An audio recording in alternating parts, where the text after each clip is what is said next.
Hello, everyone, and welcome. This is a session for non-exec mums and anyone else who's interested in that sort of topic in that area. So you might be a parent, you might be considering becoming a parent in the future, or you might be someone on a board who's looking at how you can advocate for others who might be considering joining boards who are parents as well. So just wanted to encourage you. You are all welcome here, whatever your circumstance that's brought you here. I'm glad you're here. We're going to kick off with hearing some stories of 3 non-exec mums, the last of which is me, and just hearing a bit about what their journey was like. And then what we'd love you to do is just drop questions in the chat as you go, and we'll gather them together and sort of feed them in and have a bit of discussion later on.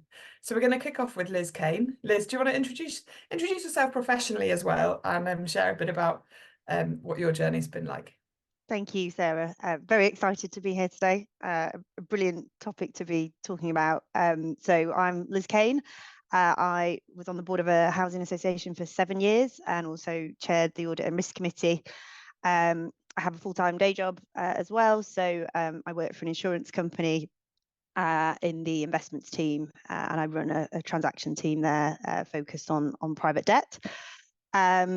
I joined, started my NED role in my sort of late 20s, and 2 years in, had my daughter Annabelle, who's recently turned 6, and 2 years after that had my son Ethan, who's recently turned 4. Took kind of 6 months for 6 months maternity leave from the day job, but kept going with the NED role sort of throughout both times when the children were very little. And yeah, I think basically just took them to meetings with me when they were tiny. So I think Annabelle missed one meeting because we were in hospital after she was born, but I think she debuted at her first board meeting when she was about 5 weeks old. And I think Ethan was younger, maybe 2 or 3 weeks. This was all pre-COVID, and so obviously meetings were still very much in person. But I mean, I have really positive experience of those kind of, you know, early years with the children, and in particular those first few months when I was juggling, you know, very small babies. The chief exec and the board and the chair of the board were all very supportive. Were delighted that I still wanted to come to meetings. Chief exec turned over his office, let us use it. I turned up with my husband, small child, and all the paraphernalia that comes with transporting a tiny human being. We just took over his office opposite the boardroom. Husband kept an eye on her, and then I just brought her in to the meeting, like breastfed her during the board meeting, just carried on really. Handed her back to my husband, who then sort of put her to sleep, and we did that for the first few meetings when she was tiny, until I felt sort of able to leave her. And then similar with Ethan, he was born a few months before COVID. So again, until we went into lockdown, those meetings were in person as well. So yeah, very positive experience. I'm sure we'll talk more about it, but yeah, they were very flexible, and we made it work. That's great, Liz. And you got the pre and post COVID journey of Yeah. one each between your 2 children. So that's great. We'll talk about that more later. Yep. Michelle, over to you. Do you want to give us a bit of your story? Yeah, hi, I'm Michelle Baker. So my NED experience is in the last sort of 3-4 years. So prior to that, I worked as an accountant for a company that managed private jets. And after a 5-year fertility journey, finally fell pregnant with my first son. And shortly after we had him, we found out he had a genetic condition, and suddenly the whole world was turned upside down. 2 weeks before he was diagnosed, we found out we were pregnant with my second son, which we were obviously delighted. So we had 2 children, but they said the chance of him having the same condition was 50%. So I'd suddenly gone from being able to work full-time in a professional environment to having 2 children with disabilities. And I found myself spending more time in hospitals in London than I did actually at home and working. So I had to give up my role. So when my eldest was about 3 years old, I saw a board job advertised, and I actually thought this is a great opportunity for me to get back into that professional atmosphere while still being able to manage being stuck in London all the time and things like this. But I was just desperate for that adult professional conversation again, after my whole life had been turned upside down. So I managed to get my first board job, and that was 3 months before COVID hit. One of the things, like when I went for that, I just made sure I was really clear when I went along, and I was so nervous about it, but I was like, I'm going to start this on a really clean slate and explain my situation. And I was really open with them about the things that I have to do and the challenges I have, and that I would try and give my best, but obviously I can't be around every time, all the time. And I was really pleased that they did take that chance on me, the first one. And then COVID hit, which just made my life really so much easier, because suddenly I could drop into Zoom meetings, whether I was in London or not. And it really kicked off my NED career, really. So I now sit on 2 boards, and I'm an independent committee member of another one, and constantly juggling around whether I can actually be there in person or not. But it's all worked out quite well in the end, but it's always a challenge from day one. Thank you, Michelle, and we'll get more into that. And I hope this is helpful to hear, someone with a full-time role and someone who's doing this as a sort of NED portfolio. So the third is me. So I'm a non-exec mum. I've got a 2-year-old and nearly 2-year-old, and I'm pregnant actually, about to have another one in January. And the backstory is I sort of became a non-exec pre-mum. So I was 29 when I got my first board role. I mean, paid non-exec capacity, but I did a charity role in my 20s as well. And for me, it was a real ticket to be able to do the juggle of doing sort of an entrepreneurial career alongside non-exec roles, and I was absolutely loving that, thinking it was a brilliant setup. It was also a really good way for me to be able to care for my dad when he had cancer and he passed away, but also for my mum when she got cancer and she's in remission now, which is great. But I always had in the back of my head, at some point I would love to meet someone and have kids. So when that happens, wouldn't it be great to be able to get non-exec roles to fit in as part of this? So I kind of always had it as part of my long game. And then when I got married and had Toby, I was already on a board, one particular board, and I was thinking, okay, well, there's no rule book for this. I don't know anyone else that has done it at the time. I then had a chat with one person who had. But I thought, well, I'll have a chat with the board and see how they feel about this. Because I guess one of the things that hit me is where you've got a normal job, you can reduce hours or change your commitment. You're either a director or you're not. So if I was going to stay on Companies House and commit to maintaining that responsibility, then it's quite tricky not to be part of board meetings and not to be sort of around and engaged to know what's going on and to make sure I'm managing my liability, but also my contribution there. So I made the call that I wanted to stay involved the whole way through. And luck would have it, timings mean I didn't miss any board meetings, and I joined remotely. And I guess I was post-COVID in having kids, so that gave me a lot of benefits there. Although I think there are challenges now when you move to hybrid meetings. I'll sort of come back to that later. So then I joined remotely, and I'd say it was tough at times, like reading through papers. It's not one of the boards that was doing papers particularly early before the board meeting, so there was kind of a bit of time pressure to try and get through all the papers beforehand and things, but managed it and felt like I really enjoyed it, and it was great for my brain, and it was a really good experience, so I liked doing the juggle most of the time. We'll come on to some of the challenges of that later. And then when I sort of felt like I was ready, and I think it was about 6-7 months, then started going back in person. It's a 4-hour journey door to door, so not that easy for me. So I'd bring along my mum and later on my husband to come with me on the journey. We'd generally do it overnight, and they'd come, and a bit like Liz was saying, like someone released a meeting room that we could use, and I would nip out of the room and breastfeed in that room, join that little bit remotely, and then come back in. And yeah, it was a great journey. So look forward to telling you a little bit more of the details of that. Feel free to put questions in the chat as we go. And I will just start with a couple of questions that people have mentioned to me beforehand or have come up along the way. So the first one is people talking about getting baby brain through mat leave. As you're away from work for a long period of time, like some people take a year off. So your head is sort of out of the corporate or professional environment that you've previously worked in. So I just wanted to ask Liz and Michelle, how have you found that being a NED over that time has made a difference for you? Shall I go? Go for it, Liz. Yeah. Yeah. I think bit of a lifeline, really. I think, you go from, I was going from sort of having a big job, making all these decisions, and then you have a baby and suddenly you feel like you've been hit by a train, and some days you can barely string a sentence together. So having something that you can kind of dip in and out of intellectually, but isn't sort of going, there's no way I could have gone to work and done a day's work and got back into the day job very early, but having snippets of time when you could engross yourself in something a bit more intellectual, not at the sort of conventional times of the day, I might add. It's sort of 3 a.m. reading board papers when you're trying to stay awake to feed the baby. But you do have time. You look back, you think, oh, I didn't have any time, but actually you do. It's just at quite antisocial times of day. So being able to dip in and do that, and then continue sort of contributing. I really enjoyed. Yeah. You found that worked well. Yeah, I'd say similar for me.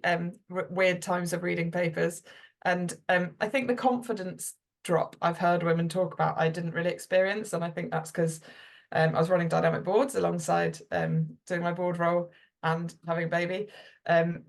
But yeah, it didn't. I think it does help with keeping your head in the game a little bit. And I know, Michelle, you've done it a bit later on, but I'm sure you'd say the same. Keeping your head in the game has helped. Yeah, I think it saved my sanity, to be honest.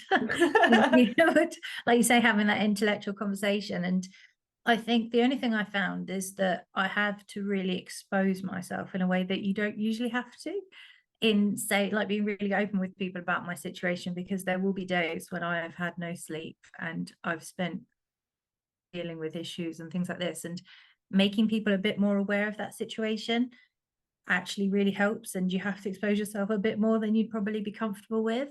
But if you do, as long as you've got the right kind of people around you, then they adapt. And saying to people, I can't do it this week, this is just not going to happen, or I'm coming to the board meeting but I'm not going to be on my A game because I've not slept for 3 days. I think it's just being really honest and open about these things, because actually we all understand. Like, we've all been there at some point, most of us, and in one capacity or another, and actually people are a lot more understanding than you'd expect. Yeah. Also your A game is if you're not bringing your A game, your B game is probably brilliant and better than a lot of people's A game. So I think you just got to get on with it, and it'll be fine. I love that, Liz. When we were chatting about this pre-chat, that Liz said that, and I thought it was fantastic. Your A game might be, or your B game might be better than someone else's A game, and it's really worth bearing that in mind. If you're, which I'm sure many of you are or will be, very conscientious, hardworking non-execs, then you'll be contributing a lot. So if there's a time when you feel like your contribution isn't 100% up where it was, then it's probably still sufficient for that point in time. So coming back to COVID, probably Liz first, how has COVID changed things for the potential of non-exec mums? I mean, it's got to have helped, right? Immensely. I think that option to not be there in the physical meeting is even more helpful when you've got very small children, whether that's you want to feed off camera, you've got children in the background, you've got long travel to get to a physical meeting. So I think having the flexibility, it was certainly helpful. By the time I then had 2 children, and we went into lockdown, I thought, I don't know how I thought I was going to manage this. Going into the office 5 days a week, then going off to board meetings, and then coming home to 2 small children. So the flexibility is obviously helpful. Big help. And Michelle, with hospital appointments, all sorts of things in your diary, how's it work for you? Yeah, no, I think COVID was just an absolute game changer for me. It just meant that I could engage in ways that just weren't really on the table. And when I'm looking at new roles, it's something I definitely look out for, is do they offer hybrid options? And if I can make it in person, I will make it in person. But if I can't, I can't. And being able to just drop in and join in, and everyone's so used to it now. Like, having somebody on the screen is like second nature, isn't it? When there's a few of you in the room and then a couple of you in the screen. But I think it worries me how much we're starting to move away from that again. And I'm seeing it more and more in like NED roles that are advertised. It's like, we have these in-person meetings and you have to be there. And, there's so many things around that about being inclusive and stuff. But I think sometimes people don't appreciate that we're just really trying to do our best as mums, and we're not just doing it because we want to sit at home and eat chocolate while the camera's off. we have other things to juggle. Even, you know, just my general mum life. Like, I have small children demanding things of me, and sometimes you just can't escape it. Yeah, I do think you're right, Michelle. I think this bit can be a bit more complicated. When everyone was joining remotely, it's actually much easier to have a conversation on Teams or Zoom. What I found is when you start moving to a hybrid model, quite often you might have like one camera that's covering their room and sound, and then they can see you really well and hear you very clearly, but quite often it's quite hard to see people's facial expressions. So maybe one of the tips that I've got with that, and it is hard to get it perfect, especially if you're the sole voice not in the room, is to ask that everyone has a camera on in the room facing them. So they have to mute their device and mute Zoom or Teams, so there isn't loads of reverb around the room. But then that means you can see everyone's facial expressions. And it is really helpful to be able to look at people's faces during a board meeting, and you don't realize how important that is till you can't do it. So it's not just listening, it's also being able to see them. Sorry, Liz, did you want to add something there? No, yeah, no. Very easy. I think it's helpful with knowing when to come in as well. Sometimes you want to make a point, but you're trying to gauge when the right moment is to kind of come in with your point. Yeah. It can be hard to do if you've got lots of people in a meeting room and you're on screen. Hello, Michelle's cat. It can be a bit It's socially not children, awkward it's trying to animals. work that out. So what advice would you give to someone who's thinking of having kids in the next few years? I've had people mention this to me about what sort of boards should they join? How do they test out what the boards would think without actually openly declaring that, because it's too early, they're not even pregnant. What would your advice be? I think it's really important that you really assess that cultural fit and also be willing to walk away. Like, there's nothing worse than being in a situation where you don't feel like you can be yourself. And I think you kind of have to accept this is you now. Like, life changes in crazy ways once you have children. And if you're not somewhere that doesn't fit culturally, don't beat yourself up about it. It's their problem, you know, it's not yours.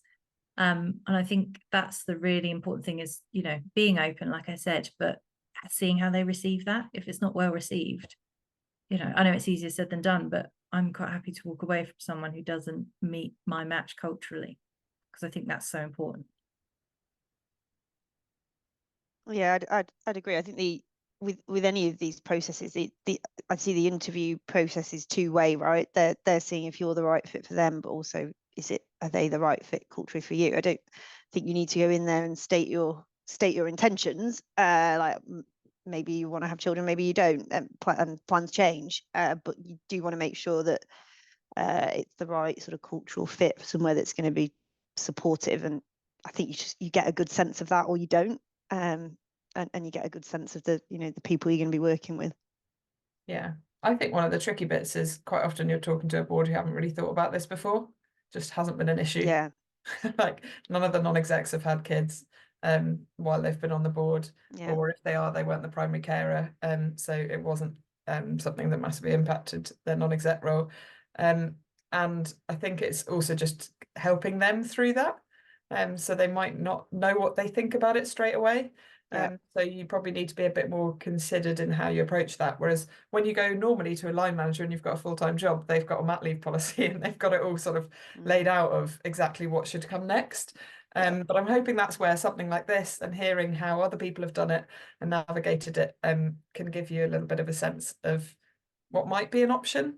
Yeah, I think you've got to speak up, right? If you're already on a board and you're pregnant and they haven't thought about this, for example, then you have to sort of force the issue, and you have to have those kind of open and frank conversations. And like you say, a lot of the time there isn't a policy because no one's thought about it, or no one's got experience of it. And there might be an organisation that's absolutely nailed it for the full time, and for the employees as opposed to the NEDs. They've got very clear policies on this stuff, but hasn't ever really been an issue in terms of a board level. Well, a question's come in that's kind of topical on this. So, as a REMCO chair, would be keen to understand what the expectation of maternity benefits are, best practice versus minimum, including maternity leave if wanted, and whether any leave is included or added back at the end of a standard 6-year term, for example.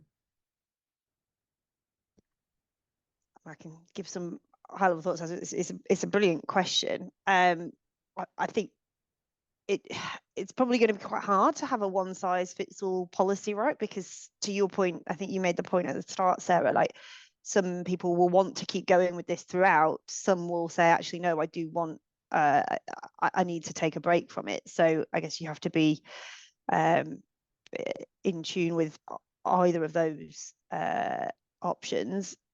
You know, if it's a paid board member role, then should you offer paid maternity leave? Yes, of course. Like if you're trying to, you know, attract strong female talent, then yes, you'd expect a sensible package on this, like you would if you were for your employees. So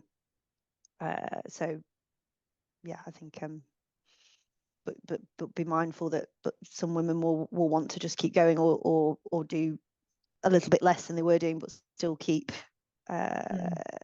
you know, some interaction. Yeah, Michelle, what do you think?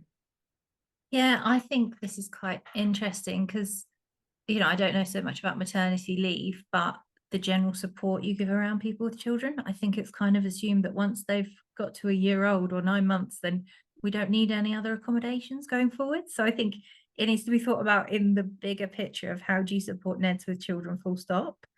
And what does that look like going forwards? So, you know, one of my roles I sit on has a policy around that and a policy for paying for childcare, which is really great, but obviously not all of them do. And I think it's understanding the value of the voice in the room. If you've got people who have that different lived experience of having children, whether they're disabled or not, I think that brings something to the table. And if you're going to value these different areas, then you definitely need to be thinking long term, not just the first 9 months, because they get harder after that point.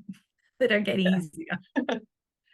Yeah, and I think one of the tricky things maybe to some of that juggle is your whatever setup you have for childcare for the rest of the year, there's set days where you might have board meetings and they end up being exceptional days in terms of how you might need to structure that. So one of the big, I think, things for me has been having family support. So my mum is available to help sometimes with childcare, and my husband's been able to take toil days or exceptional days of annual leave and things like that to make things work. So but yeah, that is different. It's a different challenge once they go to school because you've got more hours that you have to cover after school and things like that. So really interesting to sort of work all that out. In terms of that question of sort of the maternity rights is an interesting point, because as a non-exec, generally you've got a contract for services rather than being an employee. So you don't get a lot of the benefits that an employee gets as an entitlement. And there may be exceptions out there, I don't know, but generally that means a non-exec wouldn't be entitled to maternity leave pay. And I'm curious to hear if there's any employment lawyers or HR professionals that can feed in anything on that. But my understanding was, you know, if you're not doing the time, you know, if you're not serving in your capacity, then you're stepping back from that contract for a period of time. Then it's actually just a negotiation with the organisation as to how you manage that. But I've never had any expectation of having mat leave pay for any period where I'm not serving as a non-exec. So for me, that was a decision of, do I want to take that time off and not be paid over that period of time, or do I want to remain involved and be paid? But there wasn't really an in-between. I think there's an interesting point there, which I haven't heard anyone raise before, so thank you for sharing it.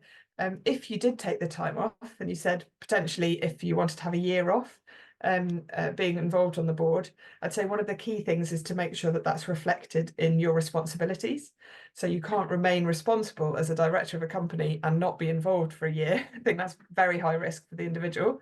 So you'd need to be removed from Companies House, or if you're a charge trustee, removed from Charge Commission register. And then I think that's a great idea, though, adding it back to the end of the term. Because if you haven't served for that period of time, then you definitely want to be allowed to serve for that time longer. So I'd like to hope most boards would be thoughtful about that and consider about it. Again, it comes back to, it doesn't sound like there's a one size fits all approach, right? It's going to depend on the individual and the organisation, and kind of, yeah, you're more likely to just mutually agree something that's potentially going to be a bit more bespoke than having a kind of blanket policy. Yeah, no, I hear you. So we've kind of touched on it, but how can chairs be proactive in supporting NED mums or others with caring responsibilities? Michelle, do you want to kick off with that one? Yeah, I think I've always found my chairs have been very proactive in understanding my situation, how to support me. I think it's really important that they're open and listening, and they're open to suggestions as well, because sometimes you have to do things a little bit differently, and it, like Liz said, it's not one size fits all. So I think that is really important, is being open and there, and having a good relationship, because those are some really tough months.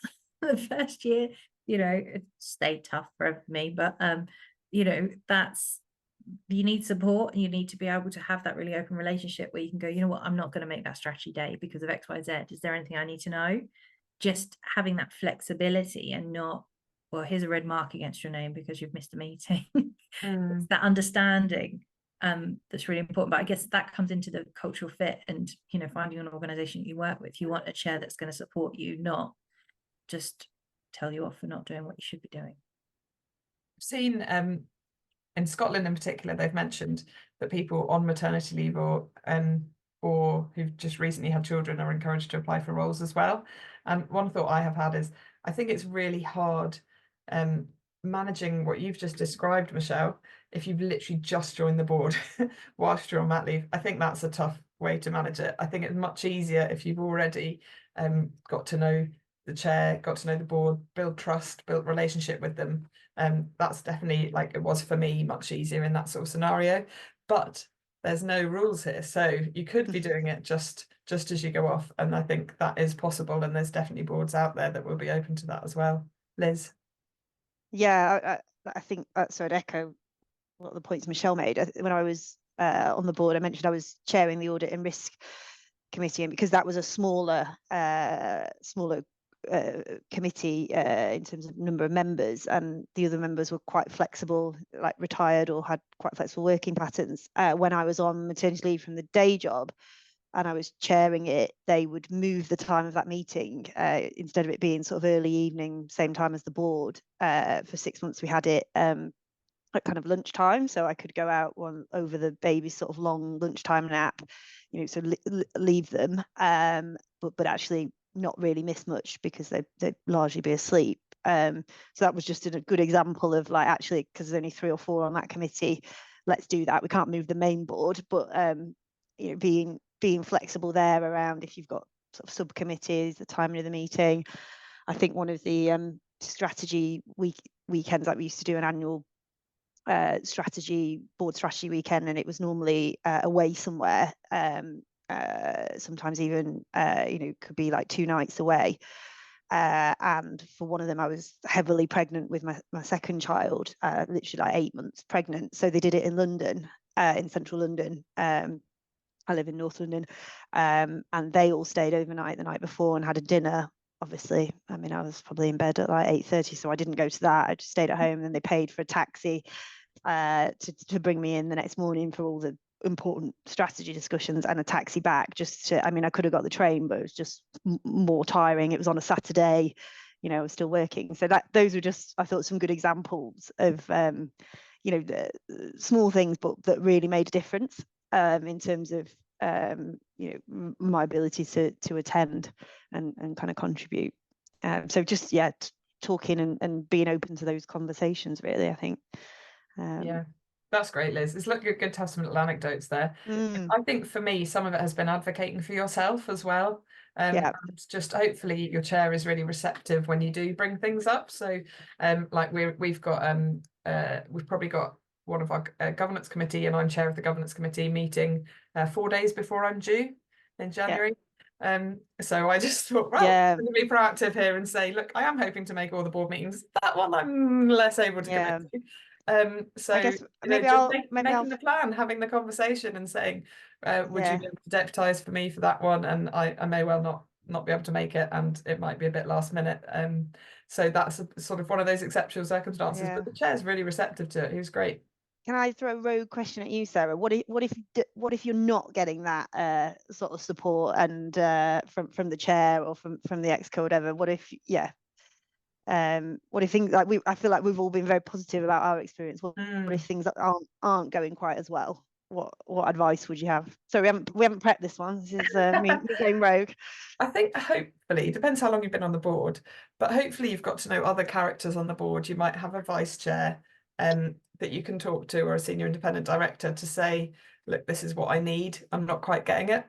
It could also be the company secretary or someone else that you can have a chat with about just practically how this board meeting is going to work, or working out who your sort of friendly advocates are in the organisation, and maybe going through them if the chair or the person that you're trying to speak to isn't as receptive as you'd like. I think trying really hard to work on it. Some people are more awkward than others about some of these conversations. Mentioning breastfeeding does make some people more awkward than others. And I think society is changing, but boards tend to be made up of slightly older demographic, and if they haven't experienced some of that change, then you want to help educate them and be on that journey with them. So be as friendly and positive about it as possible. Find your advocates. But then I think you both said there's a cultural fit point, that if you really can't make something work, then you've got the option to vote with your feet. Hopefully it doesn't come to that. Yeah. But good question, Liz. I do think you're totally right. We've all had pretty good experiences. So that is a challenge. So Liz, I've got a full-time role with Dynamic Boards alongside doing my non-exec role, but Liz, that's slightly different because I'm working for myself. Liz, you're working for someone else full-time alongside doing non-exec roles and being a mum. Could you just touch on kind of what that juggle's like, how you've managed that? It's hard. I think anyone that makes it look easy, you're probably only seeing you're not seeing the full picture, right? I talk about treading a thin line between thriving and surviving on any given day. I sort of, it's a fine balance, but I guess you got to be organised. We were talking when we were waiting for everyone to join the call about making lists, but I get the sense we're all quite organised women, and what's that phrase? You want something doing, ask a busy person. The more you take on, you just kind of find a way, don't you, to juggle.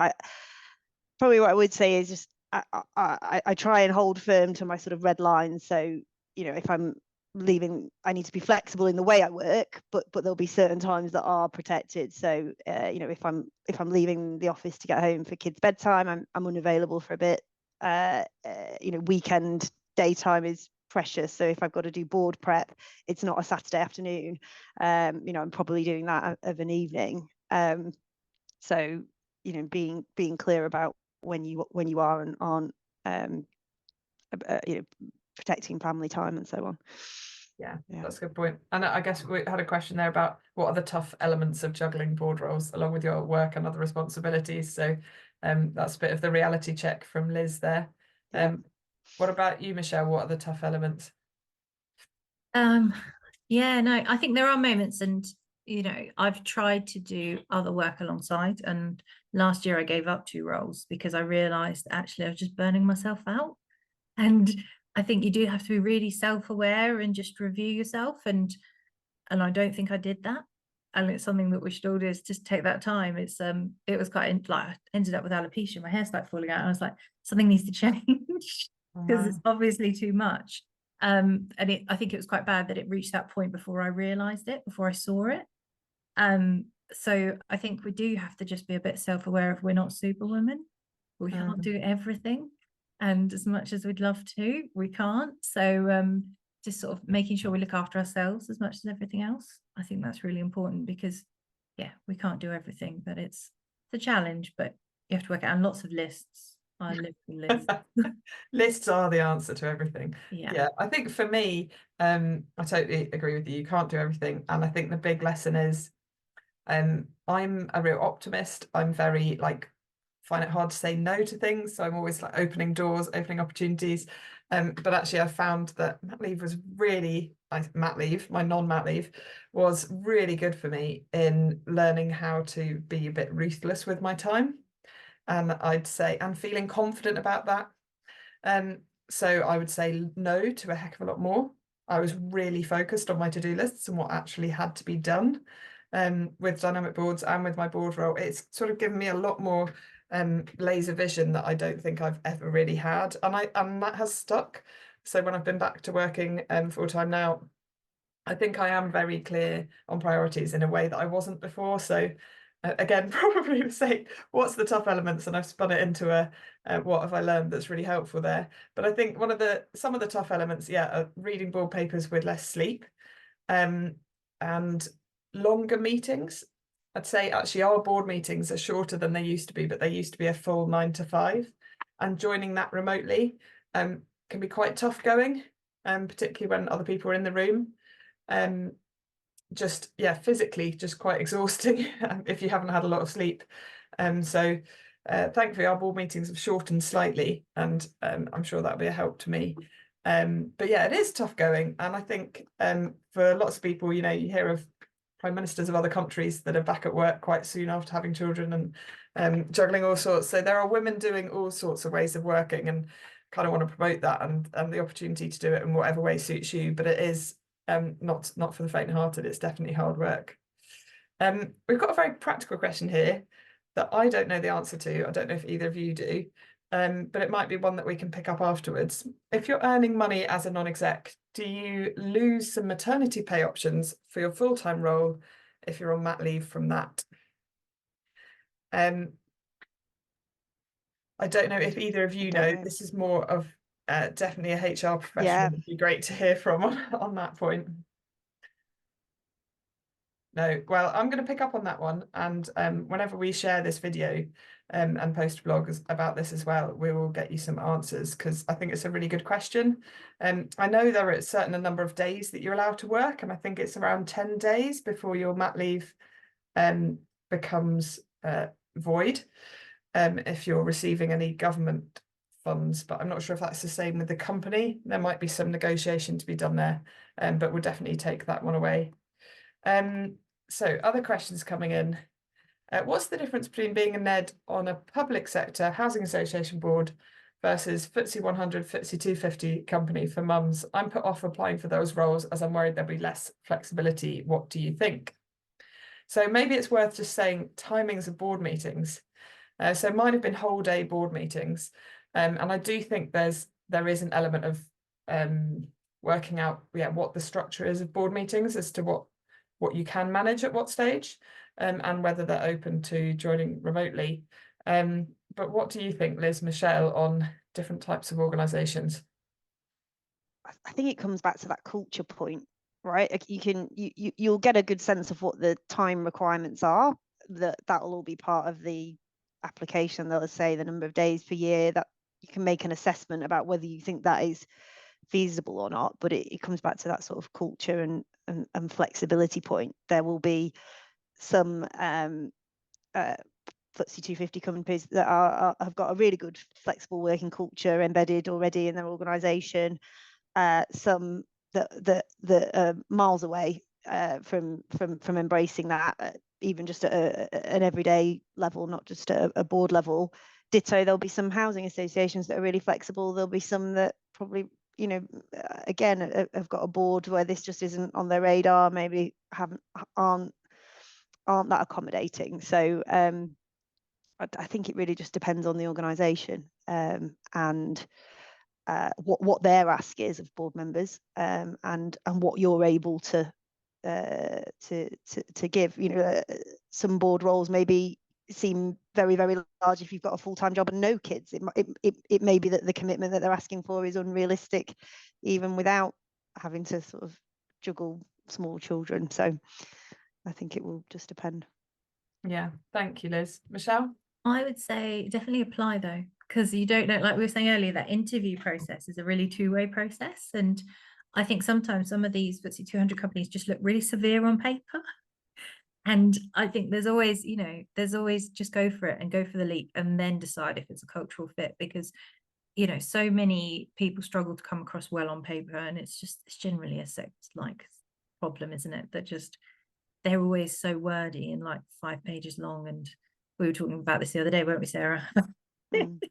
And I think don't let it hold you back, but really use that interview process as the two-way process to understand what they expect from you and whether or not they'd be a cultural fit. And don't be scared of asking those questions, because you've not lost anything at the end of the day. Yeah, and I think coming back to the point Liz made earlier about your B game might be the same as someone else's A game. Yeah. So I've been on a board for 3.5 years. I don't think I've missed any board meetings.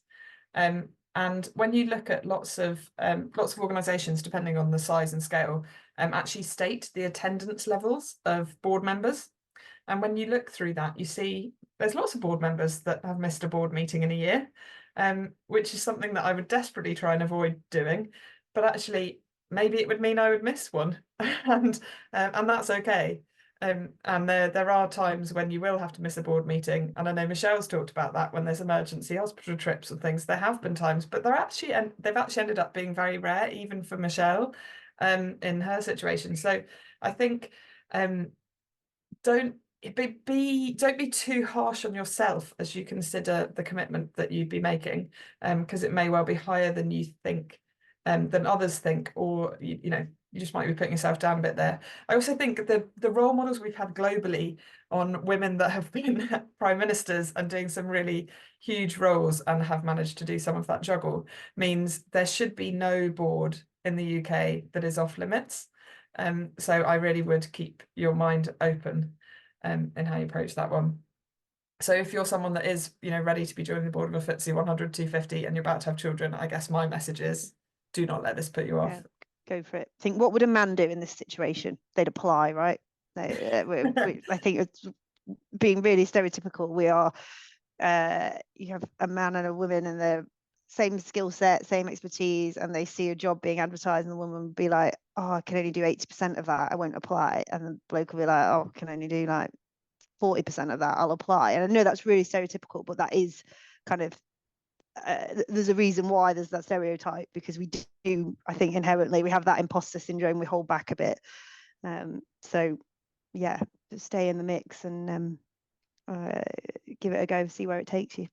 Yeah, thanks, Liz. So someone before this call, they shared some thoughts they had with me, and they said women rarely seem to be on board till their kids are 16, and then they join saying, I have capacity now that they have older kids. So that made me think through how can we support women to think about NED roles earlier, and was one of the helpful things to encourage us to have this session today. But someone in the chat here has just put this question: if you take a longer career break to prioritise your family, which is exactly someone in this sort of situation, is it realistic to look to build a NED portfolio? Realistically, are boards interested in returners? Thoughts, Michelle? Go for it. Yeah, I don't know. Being mine a little. Yeah. I think there's quite a few people in my boards that have taken a break to have children and then come back that I've seen, and they might not be 16, but they're like 10, 11, 12, and they've reached that age where they're a bit more independent. I think it's important that whatever works for you, but I think you also need to think about, is it something that you want to do? Like, I feel sometimes as a mother, you're really encouraged just to put your children first 100% no matter what. And you've got to think about yourself a bit and what you want to do. So that might be a bit controversial, but it's kind of my journey I've been on over the last 7 years, understanding that I'm still a person, even though I have 2 disabled children. It's still me, and what do I want to do for myself? And there's this sort of culture that we should be at home looking after the children, when actually, like in my house, we completely reverse roles, and my husband looks after the children and I go and do what I need to do. So I think it's all down to your personal circumstances, but I do think it's important to think about what you want to do, and everyone's going to be a bit different on that front. Thank you, Michelle. Liz? Yeah, I think just having the conversation with your partner as well, and us all, the burden is not all on you, and kind of how are you sort of collectively thinking about that, your parenting responsibilities, and if this is something you want to do, you want to take on a NED role, much like if you're deciding what to do, with your career, or you're thinking about moving jobs, any of these big life decisions become very much a kind of joint decision when you've got children. So having those sort of open and frank conversations with your partner about what how much are you each going to do and how's it going to work. Yeah, making sure they're on board. Yeah, that's great. I think I had Liv Garfield speak a couple of years before I had I think before I even got married, maybe before I'd even met my husband. And she said, as a big word of advice to the Women of the Future Network, she said, marry well. And there's a sort of pause in the room, like, oh, what does she mean by that? You know, you think of marrying wealthy is what came into my head, that I've heard people use that phrase before. But then she explained marry well as more what you two just described, of like, actually look at whether your partner is game for being really supportive, encouraging of your career, of whatever you're capable of, and of making sure that you balance the roles and responsibilities around the house to make that work. And I thought it was a really good point. And actually, you need to hear it before you meet someone so that you can start having those thoughts about what kind of person you're going to end up with and how they are going to end up facilitating or limiting your capacity. And I think that can help you with when and how you want to work alongside family life. But I think this question that's really around returners, it's around people who they might have had a long gap while they've had kids. And I think some of the reason for that gap is because in the UK, we haven't been as welcoming in terms of mat leave, shared parental leave policies and things like that, as other countries, as the Scandi countries have been. So that means lots of people do have long gaps, and they can have long gaps out of total personal choice and freedom as well. But I think it means we've got a lot of untapped potential in women right across the UK from all sorts of sectors and backgrounds. So I think, yes, if you've got lots of capability to bring to boards, then do start looking at roles. Obviously, I'm going to say have a look on dynamic boards. We advertise all the roles for free. But do have a look at board roles and see if there's some that you think your skills and experience would be useful for, because I think it's a really untapped market a lot of the time. So I would say go for it. Question, this is back to maternity rights piece. Given the progress in maternity rights leave in the usual working environment, are boards therefore not behind in not offering something similar to what is available for an employee? Got any thoughts on that? So it was really interesting. We had this debate at one of my boards literally a couple of months ago around not necessarily maternity leave, but like healthcare plans and things like this. And I think they are really behind. I think we're really stuck on this really old-fashioned, like, this is the role and this is very separate. And I think we need to be slightly more forward-thinking if we're going to support diversity in general. Like, how much more diverse people would we have involved in boards if we did offer things like healthcare plans and things like this, things that are going to support people in maternity and enable them to carry on? I think, you know, it's automatically cuts out a whole section of society. And, you know, we're talking about that today, you know, being mums and how much more difficult it is. I think boards have got to change a lot, and there's a long way to go, but we're very caught in that very old-fashioned, this is what it is, and we must keep this role really defined. Whereas I think the whole landscape is changing, and I think the next few years are going to be really interesting. Liz?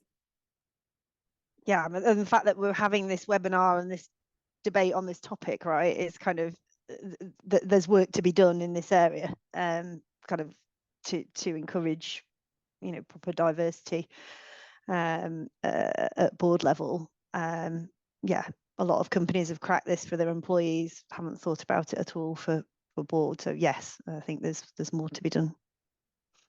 Yeah, it's a really tricky one because of the contractual relationship that you have with the organisation. It's whether that shifts. So I guess that's what you're asking, Michelle, is whether that should change actually in terms of how you recognise non-execs. And I think traditionally you've seen people do portfolio non-exec roles when they retire or when they're coming towards the end of their career. So these sort of issues just aren't part of their thinking at that point. And then we're seeing people have a full-time role and do one role alongside, like Liz. Whereas actually when you see more Michelles and more people doing portfolio non-exec careers, then that brings the question up a lot more of how do you manage through mat leaves and how do organisations support people who are choosing the portfolio non-exec route. So I think I'd be fascinated to hear from anyone in the audience and from anyone watching this later about what have you seen, what have you experienced, what are your boards trying, are there any experiments out there? so that we can learn from that, because I'm sure there are boards that are looking at doing that differently. It'd be great to hear about it. Any more questions from any of the audience? If anyone wants to ask them in person either, you're very welcome to.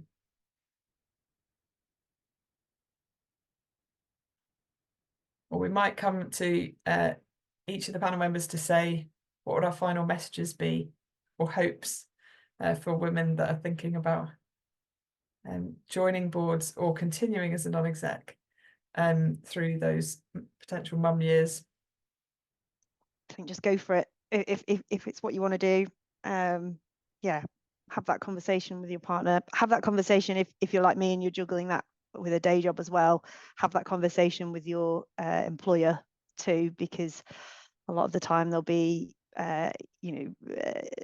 bits of leave you can tap into to help with that. To help juggle the two, and yeah, make sure they're on board, and yeah, give it a go. You've got a lot to offer. Thank you, Liz. Michelle? Yeah, I think my biggest thing is just make sure you don't struggle alone, because you don't think it'll be accepted or taken well. Like, don't feel that you have to just carry it all, have that confidence that you need to share it, because if you try to just hold it all together by yourself and, attend these meetings with no sleep and run around doing everything, then you're just going to burn out really quickly. So, don't struggle alone. Do open up to people, even if it's a bit uncomfortable at first, but, make sure you're getting that right support, and that will help so much. Yeah, and actually, speaking of not struggling alone, we have a non-executive director community. So if you are already a non-exec, or if you're thinking about becoming one, then know that you won't have to struggle alone as a non-exec, because you can join the Dynamic Boards NED community for free. We have monthly meetups and a lovely WhatsApp group.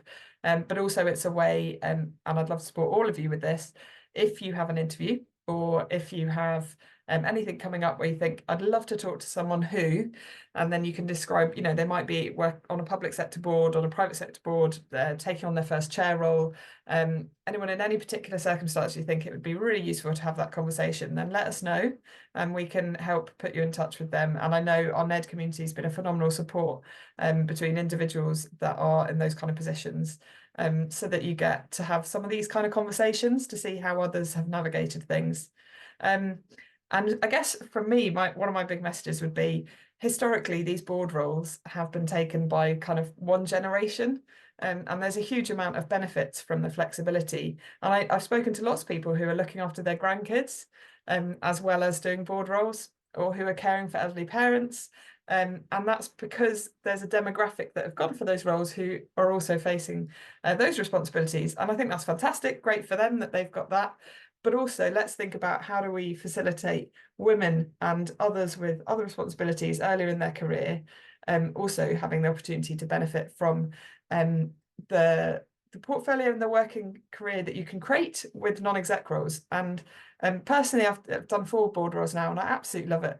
It's been a fantastic part of my career. I've really enjoyed the work. I've felt like I've had a lot to give and had great feedback and opportunities. So I would encourage you to think about it and check it out if you haven't already.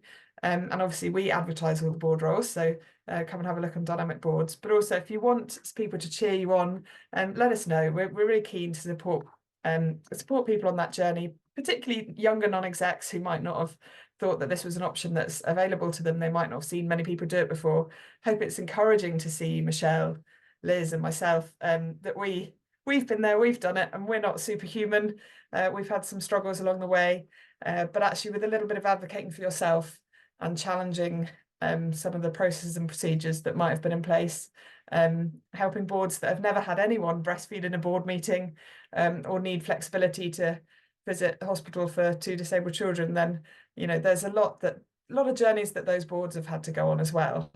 And we've been through those journeys. I really hope it's been an encouragement to all of you. And if you have any follow-up questions, please do let us know, because we're going to write a blog on this, so we can pull together some of those. And also I mentioned, if you've got any examples, we would love to hear about boards that are doing things differently as well. So keep in touch, and thank you everyone for joining. Take care. Thank you.